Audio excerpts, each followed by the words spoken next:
ተመስገን በቁጥጥር ስር ዋለ።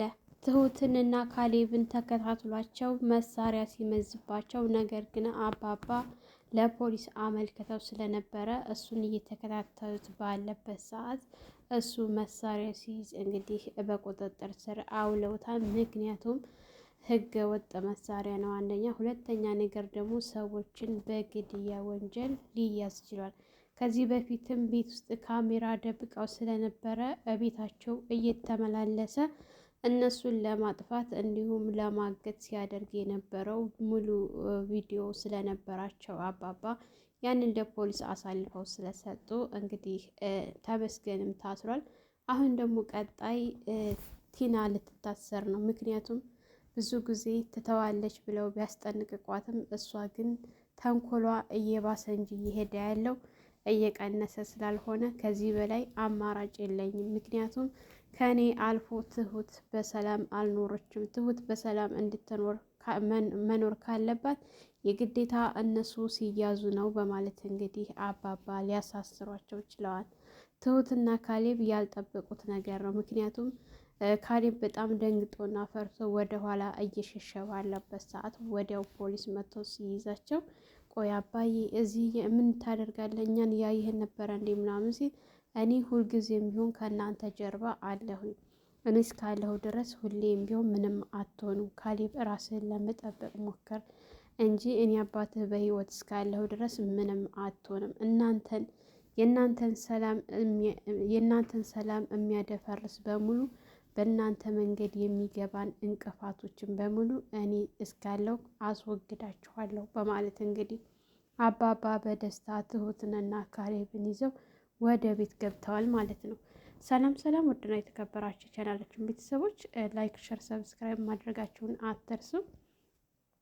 እንግዲህ ተመስገን ልጅ አለህ ብላ ስትለው የመንደር ወሬሽን እያመጣሽ ዝም ብለሽ ለእኔ የሆነውንም ያልሆነውን እያመጣሽ እየሰጠሽ ተራ ወሬ ነገር በማለት ቲናን አንገቷን አንቆ ሲወዘውዛት ነበረ ማለት ነው። እንግዲህ በዛ መካከል ደግሞ ካሌብ እየተከታተላት ስለነበረ ያንን ሁሉ ሲያደርጋት ተደብቆ እያያት ስለነበረ ልክ ተመስገን ሁለተኛ ጠገብ እንዳደርሽ ብሎ ጥሏት ከሄደ በኋላ ይገርማል፣ አንቺ ለሱ ብለሽ ስትነግሪው ሊገልሽ ነበረ እኮ ብሎ ሲላት የእሱን ንዴት ካሌብ ላይ ለማውጣት ታያለህ፣ እሺ ባልሰራላችሁ በ24 ሰዓት ውስጥ ነው ቤታችሁን የማፈርሰው ስትል ስትዝትበት፣ እንግዲያውስ በቃ አንቺ ኃይልሽና ቅዋሽ እኔ ላይ ነው፣ ተመስገን ላይ ምንም አሰሪም ማለት ነው።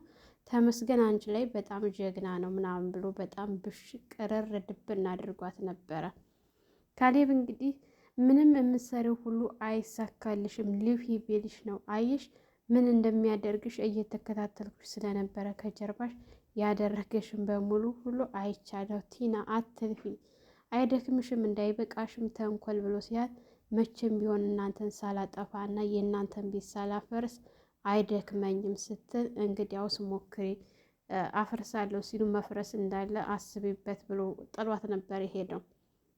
እንግዲህ ቲና ይህንን በምታደርግ ሰዓት ትሁት ቤት ውስጥ ካሁን ሰማ የሆነ ነገር አደረገ፣ ልጄን ሊወስድብኝ ነው እያለች እየተጨነቀች እየተጠበበች ለካሌብም ለመደወል ብትሞክርም ስልኩን ቤት ጥሎ ስለነበር የሄደው ምንም አማራጭ ስላልነበራት በጣም እያለቀሰች አባባ ቢያጽናኗት በቃ መጨረሻዋን ሲያዩ በቃ እንዴት ወደ እስቲ ደገፍ በይና በቃ አልቅሰሽም ቢሆን ይውጣልሽ ብለው እሳቸው ያቅፏት እያለቀሰች ባለችበት ሰዓት ካሌብ መቶ ትሁት ተረጋጊ ብሎ ሲላት ምንን ተረጋጋሁት?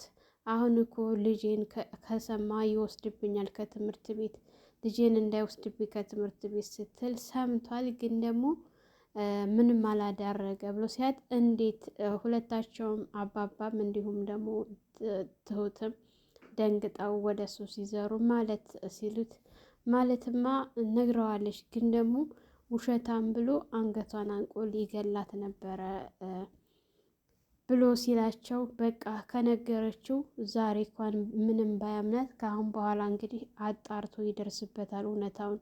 እሱ እስር ቤት በነበረበት ሰዓት እኔ እርጉዝ እንደሆንኩኝ ይነግሩታል። ከዚህ በፊትም እኮ ስላልሰማ ነው እንጂ ቢሰማና ቢያጣራ ኖሮ እንዲህ አይነት ያኔ ሀሳብ እና ጥርጣሬ ቢኖረው ቢያጣራ እስከዛሬም እኮ ይደርስበት ነበረ በማለት ስትነግራቸው እንግዲህ ካሌብም ሆነ አባባም ትሁትን አብሽሪ፣ ምንም ነገር አይፈጠርም፣ እስከዛ ድረስ ደግሞ እሱ እስከሚሰማና እስከሚያጣራ ድረስ እኛ መፍትሄ እንፈልጋለን ብለው አጽናንተዋት አባባም ወደ ውጭ እንግዲህ ለቲና ደውለውላት ወደ ውጭ በመጡ ሰዓት ካሌብም አንዳንድ ነገሮችን እያወሩ ይህን ነገር እንደሚያስተካክሉ ለትሁት ቢነግራትም ትሁትም እንግዲህ በጣም ከፍቷት ነበረ። አባባ እንግዲህ ወደ ቲና ጋር ሄደው አባዬ አስጠበቅከኝ እኮ ስጠብቅህ ነበረ ስትል እየጠበቅሽ ነበረ፣ ቆይ አንቺ መቼ ነው ከኛ ህይወት የምትወጪው ብሎ ሲላት መቼም አልወጣ፣ እሺ ገንዘብ ልስጥሽ፣ ምን ያክል ነው የምትፈልጊው ሲላት አረ እንደዚህ በቀላል ብር እናንተን የምተዋችሁ መስሎ ነው እንዴ? በጭራሽ ድርጅትህንና ቤትህን ስጠኝ፣ ከዛ ከህይወት ትወጣልሃለሁ ስትል ይህንን በፍጹም አታስዩ፣ የኔን ድርጅት መቼም ቢሆን አታገኙ።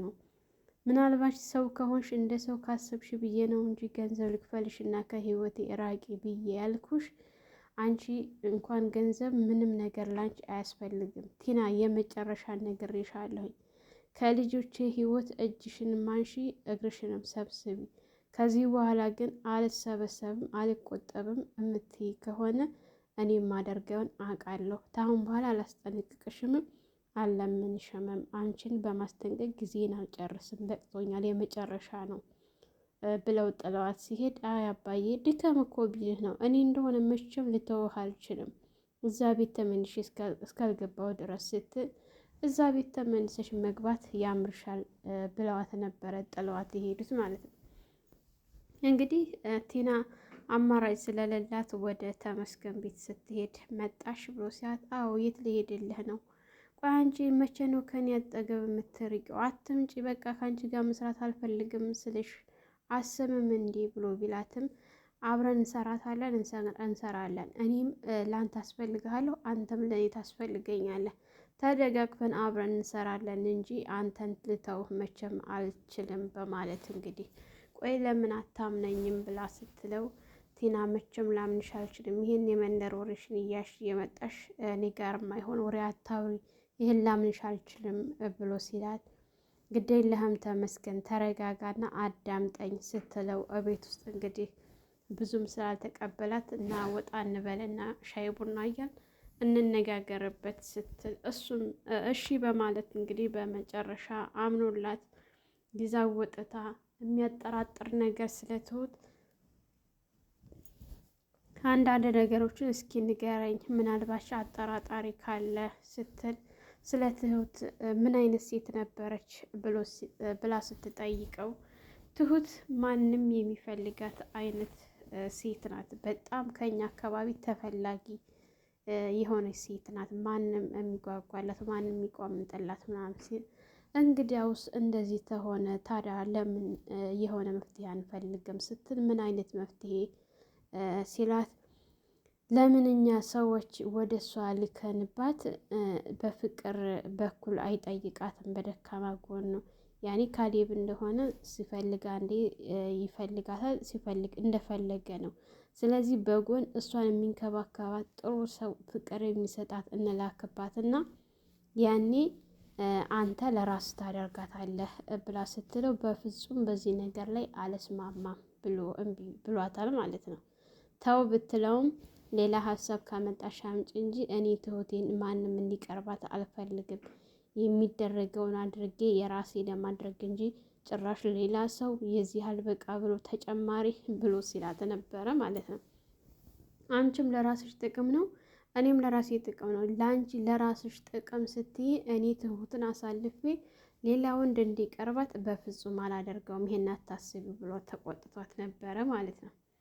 እንግዲህ ትሁትና ካሌብ ቤት ውስጥ ሆነው አንዳንድ ነገሮችን እያወሩና እየተጫወቱ ባሉ ሰዓት ካሌብ ትሁት ወደ ውጭ ወጣ ማለት ፈልጌ ነበረ፣ ለምን አብረን አንወጣም ስትል ሲላት አይ መውጣት አልፈልግም፣ ተው እዚሁ መሆን ፈልጋለሁ ስትል ትሁት እባክሽን አየር ስታገኝም እኮ ልትረጋጊ ትችያለሽ፣ የግዴታ መውጣት አለብን ብሎ ሲላት እሺ በቃ ካሌብ አንተ ካልክ እንወጣለን፣ ግን ልብስ ልቀየር ስትል ችግር የለውም ልብስ መቀየር አያስፈልግም፣ እንደዚሁ ሆነሽም መሄድ እንችላለን ብሎ ሲላት እንግዲህ እሱ ወደሚያውቅበት ቦታ ሻይ ቡና ምናምን ብለው ከዛም ደግሞ ጆተኒ ምናምን እየተጫወቱ ደስ የሚል ጊዜ አሳልፈው በቃ አለ አይደለ የመቀራረብ ስሜቱ በጣም ደስ የሚል እንደዚህ አብረው ጥሩ ጊዜ አሳልፈው ወክ በሚያደርጉበት ሰዓት እንግዲህ ተመስገን እሷ ላየችውም ካሌብ ሲያው በጣም ደንግጦ ነበረ።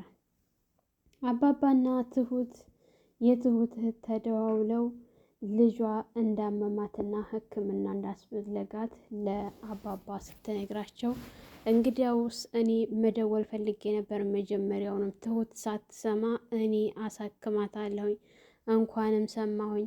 አሁን ላይ ትሁት በጣም ስለተጨናነቀች እና እያሰበች ስለሆነ ለእሷ እንዳትነግሪያት እኔ ሙሉ ወጪውን ራሴ ሸፍኜ አሳክማታለሁ ብለው ሲሏት እንግዲህ የትሁትን እህት አረ እንደዚህ መቸገር አያስፈልግም ስትል እንዲህ ትሁት እኮ ልጄ ናት፣ ለእኔ እኮ ብዙ ነገር ከሞት አፍ ያወጣችኝ እኮ ናት፣ ስለዚህ ለእሷ ከዚህም በላይ ማድረግ ይገባኛል እና ልጇን እኔ ሕክምና ወስጄ አሳክማታለሁ፣ ለትሁት በፍጹም እንዳትነግራት በማለት እንግዲህ እህቷን ቃል አስገብተዋታል አባባ ማለት ነው።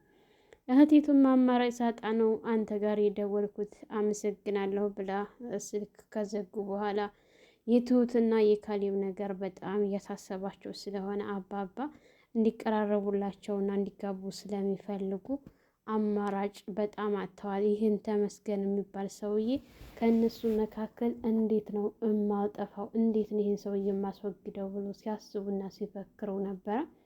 በመጨረሻ እንግዲህ አንድ ጠበቃ ፖሊስ የሚያውቁት ጓደኛቸውና ወዳጃቸው ስለነበረ እሱ ጋር ደውለው እንዴት ነህ ደህና ነህ ሆይ ከስንት ጊዜ በኋላ አስፈልገኸኝ ለጉዳይ ደውዬ ነበረ ምናምን ብለው ሲሉ ጓደኛውም ደግሞ እንኳን መጣህ ወዳጄ ምን ችግር አለው በችግርህ ጊዜ ካልደረስኩልህ ወዳጅነታችን እምን ላይ ነው ብሎ ሲል አዎ ጠፍቻለሁ ግን ቢሆንም እንደዚህ አይነት ችግር ገጥሞኛል ብለው በዝርዝር ሲነግሩት ደግሞ ላንተ ቀላል ነው እኮ ይሄ አብሽር አታስብ ብቻ ስለ ልጁ መረጃ አንዳንድ ነገር ስጠኝ እኔ ሁሉንም እጨርሰዋለሁ በማለት እንግዲህ መረጃ ተለዋውጠው ነበረ።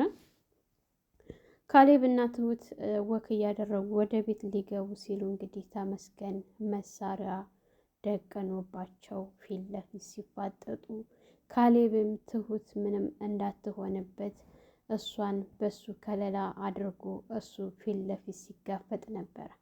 መሳሪያውን አቀባብሎ ወደ እነሱ እየተጠጋ ባለበት ሰዓት እንግዲህ መሳሪያህን ጣል እጅ ወደ ላይ የሚል ድምፅ ሲሰሙ ካሌብ እነማን ናቸው ምንድን ናቸው ብሎ እጅ ወደ ላይ ባደረገበት ሰዓት አንተን አይደለም እሱን ነው በማለት እንግዲህ መሳሪያህን ጣል ብለው መሳሪያውን አስጥለው እጁን በካቴና አድርገው ወደ ፖሊስ ጣቢያ ወስዶ ተወርውሯል ማለት ነው። ተመስገን ማለት ነው።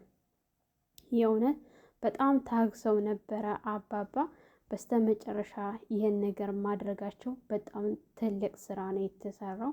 ተመስገን ከዚህ በፊትም እስር ቤት የኖረ ሰው ነው። ሁለተኛ ነገር ደግሞ መሳሪያ ይዞም ስለተገኘ ከባድ ቅጣት ነው የሚሆንበት። እንዲሁም ደግሞ ተባባሪና አንድ ሁለተኛ ወንጀለኛዋ ቲናም በፖሊስ እየተፈለገች እሷን በቁጥጥር ስር የምትውልበት ጊዜ ደርሷል። ምክንያቱም ከዚህ በላይ ምንም መታገስ አልቻሉም አባባ ማለት ነው። ጥሩ ነው ያደረጉት። አሁን ላይ ታግሰው አሁን የመጨረሻ ስለበቃቸው እነሱን ከልጆቻቸው ሕይወት ውስጥ ማስወጣት ስለፈለጉ ካሌብንና ትሁትን ብቻ ሳይሆን እየበጠበጠች ያለችው ቲና ኤደንንና ዳኒን ራሱ እየረበሸች ስለሆነ ስለዚህ እሳቸውን ሁለታቸውን ማስወገዳቸው በጣም ጥሩ አድርገዋል። አባት እንደዚህ ነው። አባት ሲባል ጠበቃ እንደዚህ ለልጁ መከታ ካልሆነ ምኑን አባት ተሆነ ማለት ነው። ካሌብ ያው ወንድነትን አሳይቷል ዛሬ። ምክንያቱም ትሁትን ከኋላ አድርጎ እሱ ፊት ለፊት ስለቆመ ተመስገን ራሱ በጣም አድንቆት ነበረ ማለት ነው። ሰላም ሰላም፣ ውድና የተከበራችሁ የቻናላችን ቤተሰቦች እንኳን ሰላም መጣችሁ። ለአሚራ ዩቱብ አዲስ የሆናችሁ ላይክ፣ ሸር፣ ሰብስክራይብ በማድረግ ቤተሰብ እንድትሆኑ እያልኩኝ ዛሬ የነበረን ይህን ይመስል ነበረ። በሌላ ቪዲዮ ተመልሼ እስከመጣ በያላችሁበት ፈጣሪ ይጠብቃችሁ። ሀገራችንን ሰላም ያድርግልን፣ ወጥቶ ከመቅረት ይጠብቀን። ያሰናበታችኋለሁ። መልካም ቆይታ ይሆንላችሁ።